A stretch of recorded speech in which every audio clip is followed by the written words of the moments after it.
Can you manifest your dream life even though you're not healed? The honest answer is no and yes. Welcome, mommies, manifestors, and creators of all kinds.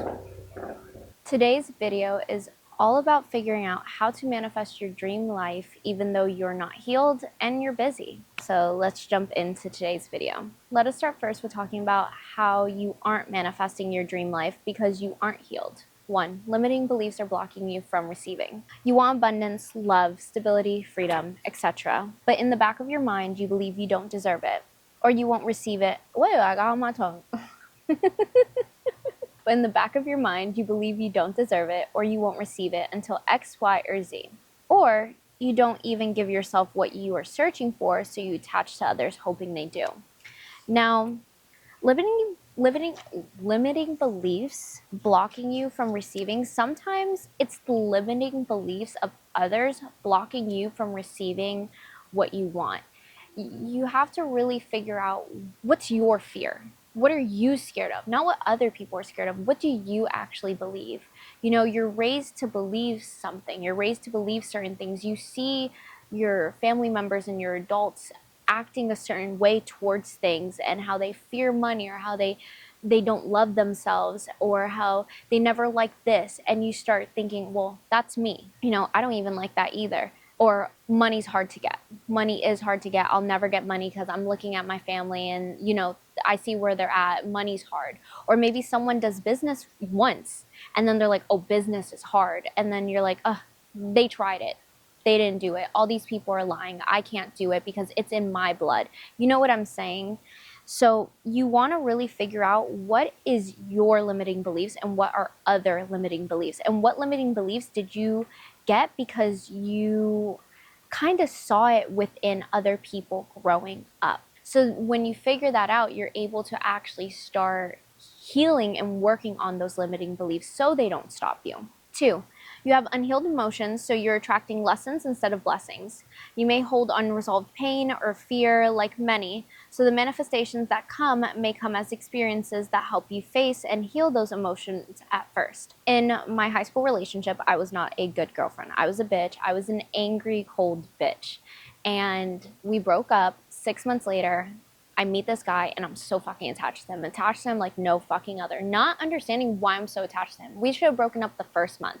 But no, we were almost 3 years in a relationship. We argued for breakfast, lunch, and dinner with joint as our palate cleanser, okay? And it was just so much. And I went through a lot of lessons daily, weekly, monthly, yearly. And it took so long for me to realize, wait, the person I'm dating is literally a carbon copy of my dad, who I don't like. And I'm like, oh my gosh, I'm sitting here and he's choosing me. And because I never felt chosen, that's why I keep staying with this man, even though our relationship is not good.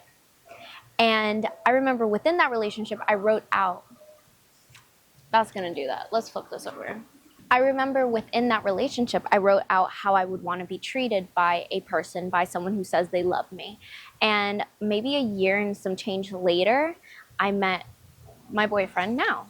And I wouldn't have realized that, I wouldn't really have truly realized how I wanted to be treated in a relationship if I wasn't in that relationship. And if I didn't really truly understand who I was dating, kind of like what aspects of him he had of others, like who I was dating, I could have been dating multiple people like my father. You know, I could be dating multiple people because of a wound that I have not healed. What I'm trying to get at is the world will give you lessons. Sometimes when you manifest things, you manifest, even though you don't want to, you do manifest a struggle. Like, let's say if you want a new job, you want a better job, and you manifest that and then you lose that job, you're going to be like, why did I lose that job? I wanted a better job. The world knew that you weren't going to look for another job unless you lost a job. And if you really want a better job, you'll start looking for a better job. And sometimes when you go through these experiences, so that you can better understand yourself, because you do need to learn things about yourself. So the world's going to put you through shit. You have to understand that you're going to go through things and you may still be learning to let go, forgive, and understand why you made certain shit choices. And sometimes the hardest person to forgive is yourself, but you do need to understand that you can you can get through anything stronger if you're able to really like go back and figure out, okay, where did I fuck up? Why did I do this? Why did I keep allowing this person to do this? You need to ask yourself questions, because if you don't ask yourself questions, you're literally going to go through life like a robot. You will. And then nothing will change, and you'll sit there being like, oh, what happened? 3, you sabotage the things you do attract. If you had $1 million fall into your lap, and as happy as you are, not believe you deserve it, you will blow it. My man asked his coworkers if they believed they deserved $1 million. Only 3 said yes. One guy said no because he was lazy. He said that in the middle of working his physically demanding job that he was lazy. And that's when you also have to figure out, what have other people said about you that you're putting on yourself. This man believes he's lazy when he's working. He may feel like he's lazy because his family says he's lazy, because his family always said he's lazy, because even though he's working a job, because let's say he's not getting a degree, he's lazy. It could be as simple as that. And you have to figure out, like, whose negative self-talk that you say to yourself is someone else's negative self-talk that they felt about you, that you are telling yourself that it's true when it's not.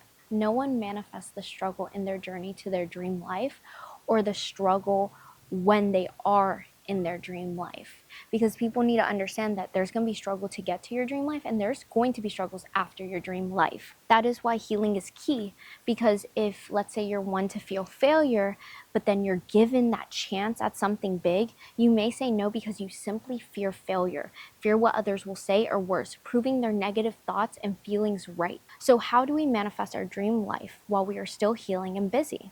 Let us break it down with our 9 tools.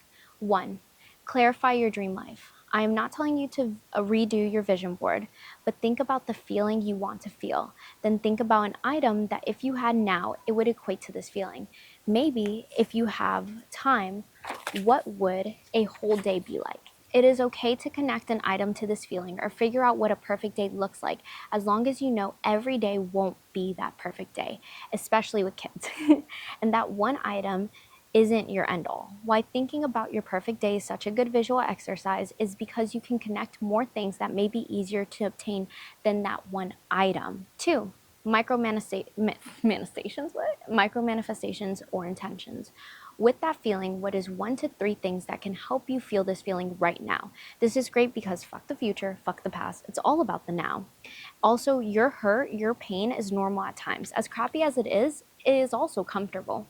So if you still haven't healed, sometimes your dream life can feel foreign, which causes you to self-sabotage. But if you create these micro manifestations and intentions that allow you to feel every day a small, easy dose of future you and your dream life, then when it happens, it won't feel foreign, and you will receive it and handle it comfortably and head on.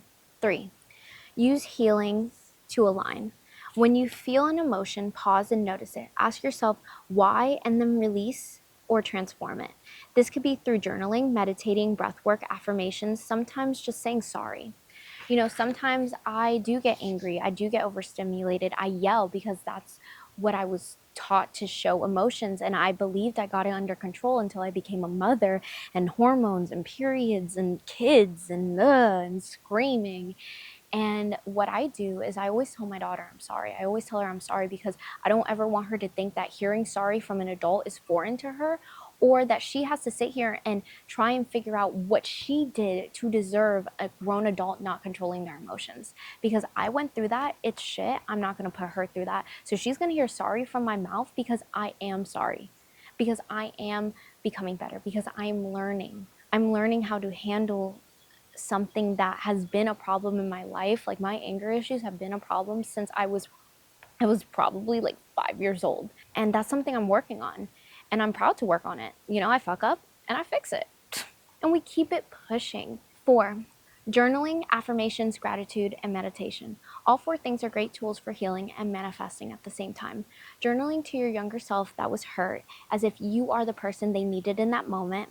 Affirmations, 1 to 5 minutes every day. Affirming yourself top to bottom, inside and out, while staring into your eyes.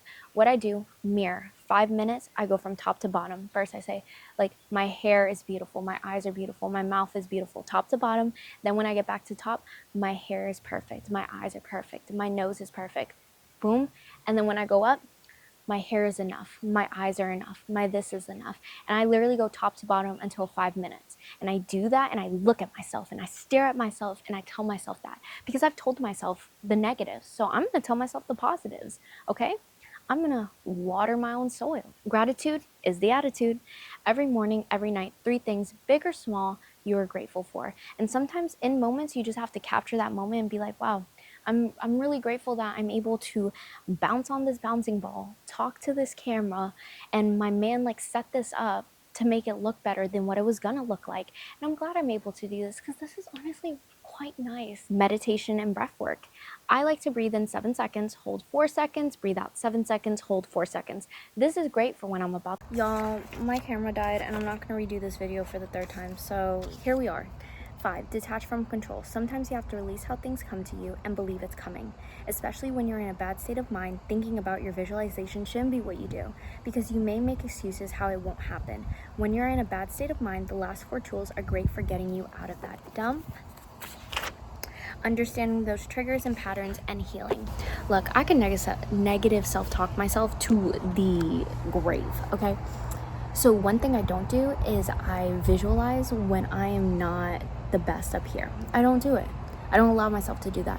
When I'm bad up here, I need to heal. I need to work on things. I need to work on my mental. I need to work on my physical. I need to work on my emotional to get back to a good baseline to then start visualizing. I feel like what happens a lot is people go up and down. They do. But then you hear people like, you should do this every day. Da-da-da. And sometimes you don't have to do certain things every day. Sometimes you can take time to heal, relax, and get back to that baseline. Like, if you're down here, you shouldn't be sitting here and thinking about up here. You should be sitting here and thinking about how to get back to the baseline so you can be okay. Like, I truly believe it does more negative than positive. 6. Inspired action, which is just always making sure that you're doing your best at choosing and doing the actions that get you closer to a more healed you, which gets you closer to your manifestation. So like I said, if you're not feeling the best here, what do you need to do to feel the best here? And that is still working on your manifestation by taking care of you here. Because how do you want to feel? How does your, oh no, can you guys even hear? Hi, we're gonna do it like this. How does your future self feel? You know, like if your future self is going through something, what would you do? And when you know that, you need to do that for yourself now. Like, oh, if I was stressed out, I would just get a bubble bath. Well, let's say you can't do a bubble bath because you don't have a freaking bath. You can still get one of those shower steamers, put it in that bath, bring yourself a book, read the book outside, turn on the water, let the smells come in, read a book, maybe put a candle on, relax, get your favorite soap. You know, you could still romanticize it. I guess that's the word people use, romanticize it. And that is how you can still manifest your dream life while still healing, okay? I hope you guys liked today's video. Y'all, I recorded it twice. I hated the first time it came out because I was too worried. I was like sitting here being like, oh my gosh, this looks bad, da, da. And then I didn't have time to charge the battery, and so now we're here doing it like this. But you know what, fuck it. You know, that's like one thing I'm trying to be consistent. I'm trying to be consistent on posting, even if it isn't consistently the best things. Like, I get it, it's not the best lighting, it's not the best audio, it's not the best anything, but I'm still doing it, you know. I'm still showing up. And that's what I want to do. I want to be consistent no matter what. I'm proud of myself for being consistent. And I hope you're proud of you for whatever you're doing. And if you have any questions, you let me know. I hope you liked today's video. I worked hard. I really did. And so did my mans. He helped me. Even though now this is how it's being recorded. But he really did. Thumbs up. Yeah, period. Thumbs up. Oh, bye. Alright, good luck, baby. Thanks, baby. Oh, excuse me. Hopefully that didn't capture it.